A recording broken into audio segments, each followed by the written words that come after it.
بسم اللہ الرحمن الرحیم۔ اللہ تعالیٰ 3 گھروں سے سخت نفرت کرتا ہے۔ آج کی ویڈیو میں ہم آپ کو بتائیں گے کون سے ایسے گھر ہیں جن سے اللہ پاک نفرت کرتے ہیں۔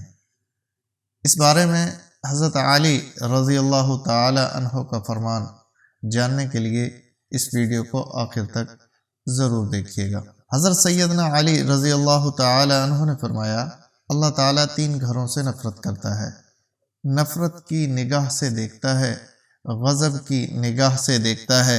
پوچھا گیا، اے علی، وہ 3 بدبخت کون کون سے ہیں جن کو اللہ تعالیٰ نفرت کی نگاہ سے دیکھتا ہے، جن سے اللہ تعالیٰ نفرت کرتا ہے؟ حضرت علی رضی اللہ تعالی عنہ نے فرمایا، پہلا گھر وہ جس گھر میں بیٹی کی آنکھوں سے آنسو نکلتے ہیں، جس گھر میں بیٹی جیسی رحمت کو ذلیل کیا جاتا ہو، جس گھر میں بیٹی جیسی خدا کی رحمت کی قدر نہ کی جاتی ہو، پریشان کیا جاتا ہو، جس گھر میں بیٹی کو ذلیل و خوار کیا جاتا ہو، اس گھر میں رہنے والوں کو اللہ تعالیٰ غضب کی نگاہ سے دیکھتا ہے۔ اے اللہ کے بندو، بیٹے کا دل کبھی نہ توڑنا۔ جب بیٹی روتی ہے تو بیٹی کے آنسوؤں کے بدلے اللہ تعالیٰ گھر سے رحمت اٹھا لیتا ہے۔ گھر میں رحمت ہمیشہ کے لیے ختم ہو جاتی ہے، برکت ہمیشہ کے لیے ختم ہو جاتی ہے۔ جب بیٹی شادی کر کے باپ کے گھر سے رخصت ہوتی ہے تو وہ جاتے جاتے 3 چیزیں بھی لے کے جاتی ہے۔ پتہ ہے وہ کون سی 3 چیزیں ہیں؟ ایک، باپ کے گھر کی رونق بھی ساتھ لے کے جاتی ہے۔ دوسرا، باپ کے سامنے کیے ناز و نخرے بھی ساتھ لے کے جاتی ہے۔ تیسرا، باپ کی نوکری، باپ کی غلامی بھی ساتھ لے کے جاتی ہے۔ کسی نے کہا، بیٹی تو بوجھ ہوتی ہے، شکر ہے خدا نے مجھے بیٹی عطا نہیں کی۔ اس پر کسی عقل مند نے کہا، او نادان، اللہ تعالیٰ بیٹیاں بھی اسے عطا کرتا ہے جو بیٹیاں پالنے کی حیثیت رکھتے ہیں۔ تو کہتا ہے شکر الحمدللہ، اللہ نے مجھے بیٹی عطا نہیں کی۔ کمبخت بیٹی رحمت ہوتی ہے، اور اللہ تعالیٰ بیٹی جیسی رحمت اسے دیتا ہے جو رحمت کو پالنے کی حیثیت رکھتا ہے۔ تیرے اندر حیثیت ہی کیا ہے اور تجھے پتہ نہیں؟ اللہ تعالیٰ جس گھر کو زیادہ پسند کرتا ہے اس گھر میں بیٹی جیسی رحمت کو بھیج دیتا ہے۔ دوسرا، اللہ تعالیٰ اس گھر کو نفرت کی نگاہ سے دیکھتا ہے جس گھر میں مہمان آئیں اور مہمانوں کا آنا گھر والوں کو پسند نہ ہو۔ جس گھر کے لوگوں کو مہمانوں کو آنا پسند نہیں ہوتا، اس گھر کو اللہ تعالیٰ غضب کی نگاہ سے دیکھتا ہے۔ اس گھر سے، گھر والوں سے اللہ تعالیٰ نفرت کرتا ہے۔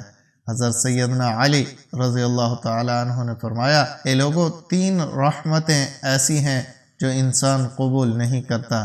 اگر انسان خدا تعالیٰ کی ان 3 رحمتوں کو خوشی سے قبول کر لے تو غنی ہو جائے، مالا مال ہو جائے۔ 3 رحمتوں کو اگر انسان خوشی سے قبول کر لے، وہ 3 رحمتیں کون کون سی ہیں؟ پہلی رحمت، بیٹی کا آنا۔ بیٹی کا آنا اگر انسان خوشی سے قبول کر لے تو مالا مال ہو جائے، غنی ہو جائے، بادشاہ بن جائے۔ دوسرا، گھر میں مہمان کا آنا۔ مہمان کوئی بھی ہو، مہمان کا آنا بھی خدا تعالیٰ کی رحمتوں میں سے ایک بہت بڑی رحمت ہے۔ جو بندہ اس رحمت کو قبول کرتا ہے وہ جلد مالا مال بن جاتا ہے۔ تیسرا، بیماری کا آنا۔ بیماری بھی جب انسان کے اندر آتی ہے تو گناہ جھڑتے ہیں، یہ بھی اللہ تعالیٰ کی رحمتوں میں سے ایک رحمت ہے۔ یہ 3 رحمتیں ایسی ہیں جس کو انسان خوشی سے قبول نہیں کرتا، اور جو ان 3 رحمتوں کو خوشی سے قبول کرتے ہیں وہ مالا مال ہو جاتے ہیں۔ حضرت سیدنا ابراہیم علیہ السلام کی عادت مبارکہ تھی، جب آپ کے گھر جب تک مہمان نہ آتا آپ کھانا نہیں کھاتے تھے۔ ایک دن مہمان نہ آیا، آپ نے کھانا نہیں کھایا۔ دوسرے دن بھی نہ آیا، تیسرے دن بھی نہ آئے، حضرت سیدنا ابراہیم علیہ السلام 3 دن بھوکے رہے۔ 3 دن مہمان نہ آیا، آپ نے کھانے کو ہاتھ نہیں لگایا۔ گھر سے باہر نکلے، سوچا جاؤں مہمان کو ڈھونڈوں، مہمان نہیں آیا، بھوک تڑپا رہی ہے۔ گھر سے باہر نکلے، پوچھا گیا کہاں جا رہے ہو؟ بولے مہمان کو تلاش کرنے جا رہا ہوں۔ راستے میں جاتے جاتے ایک شخص ملا، آپ علیہ السلام نے اس سے پوچھا تم نے کھانا کھانا ہے؟ اس نے کہا جی کھانا ہے، مجھے بھوک لگی ہے۔ آپ علیہ السلام نے کہا آؤ پھر جلدی میرے ساتھ دسترخوان بچھایا، دسترخوان پہ اس کو بٹھایا، خود بسم اللہ پڑھ کر کھانا کھانے لگے۔ اس مہمان نے بغیر بسم اللہ کے کھانا کھانا شروع کر دیا۔ آپ علیہ السلام نے فرمایا، تم نے بسم اللہ کیوں نہیں پڑھی؟ اس نے کہا، جی میں تو آتش پرست ہوں، میں مسلمان تھوڑا ہوں، میرا بسم اللہ کے ساتھ کیا لینا دینا، بسم اللہ کے ساتھ کیا تعلق میرا؟ آپ علیہ السلام نے فرمایا، اگر تو آتش پرست ہے تو پھر اٹھ کے چلا جا، میں تجھے کھانا نہیں کھلا سکتا۔ وہ آتش پرست وہاں سے اٹھ کے چلا گیا۔ تھوڑی دیر کے بعد اللہ کے نبی حضرت ابراہیم علیہ السلام نے دونوں ہاتھ اٹھائے، عرض کی، اے کل کائنات کے مالک، کوئی مہمان بھیج، 3 دن کا بھوکا ہوں۔ اللہ تعالیٰ نے فرمایا، میرے ابراہیم، میں نے مہمان تو بھیجا تھا، تو نے میرے مہمان کی قدر ہی نہیں کی۔ میں نے ایک خاص مہمان بھیجا تھا، تو نے میرے مہمان کی قدر ہی نہیں کی۔ آپ علیہ السلام فرمانے لگے، مالک، وہ تو آتش پرست تھا، وہ تو آگ کی پوجا کرنے والا تھا، اس نے بسم اللہ ہی نہیں پڑھی، میں اس کو کھانا کیسے کھلاتا؟ اللہ تعالیٰ نے فرمایا، اے میرے ابراہیم، میرے خلیل اللہ، وہ آتش پرست تھا، آگ کی پوجا کیا کرتا تھا، اس کا سارا خاندان آگ کی پوجا کرتا ہے، اس کے بچے بھی آگ کی پوجا کرتے ہیں، آگ کو خدا مانتے ہیں۔ تو نے اسے ایک دن کھانا دینا گوارا نہیں کیا، ایک ٹائم کی روٹی دینا گوارا نہیں کی۔ دیکھ تو صحیح میں کتنا کریم ہوں، 80 سال سے اسے کھلا بھی رہا ہوں، اسے پلا بھی رہا ہوں۔ معزز ناظرین، یہ جو مہمان ہوتا ہے، مہمان کوئی بھی ہو، خدا تعالیٰ کی رحمتوں میں سے رحمت بن کے آتا ہے، تو مہمان کی قدر کیجئے۔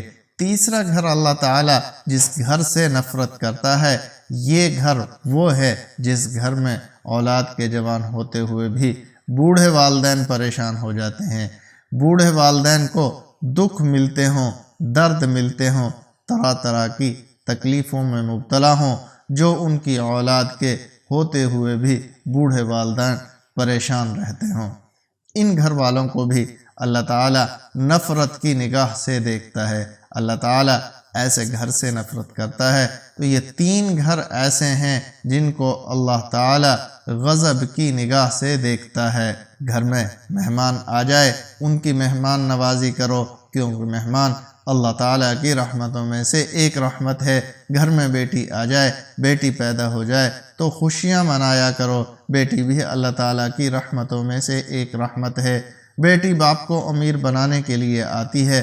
گھر میں بوڑھے والدین کو پریشان نہ رکھا کرو، بوڑھے والدین کو تنگ نہ کیا کرو، ذلیل نہ کیا کرو۔ اللہ تعالیٰ ہمیں بیٹیوں کی قدر کرنے کی توفیق عطا فرمائے، بوڑھے والدین کی خدمت کرنے کی توفیق عطا فرمائے، اور مہمان کی مہمان نوازی کرنے کی توفیق عطا فرمائے۔ محترم ناظرین، نماز کا اہتمام لازمی کریں، کیونکہ نماز پڑھنا ہر مسلمان مرد عورت پر فرض ہے۔ نماز کی کوئی بھی معافی نہیں ہے۔ نماز شیطان کا منہ کالا کرتی ہے، نماز بے حیائی اور برائی سے روکتی ہے، نماز جنت کی کنجی ہے۔ اس لیے کوئی بھی وظیفہ کرو، آپ لازمی نماز کا اہتمام کرو۔ دعا ہے اللہ تعالی ہم سب کو دین حق پر چلنے کی توفیق عطا فرمائے۔ اللہ تعالی ہم سب کو بڑوں کا ادب، چھوٹوں پر شفقت کی توفیق عطا فرمائے۔ اللہ تعالی میرا سنانا اور آپ کا سننا اپنی بارگاہ الہی میں قبول اور منظور فرمائے۔ آمین ثم آمین۔ السلام علیکم ورحمۃ اللہ وبرکاتہ۔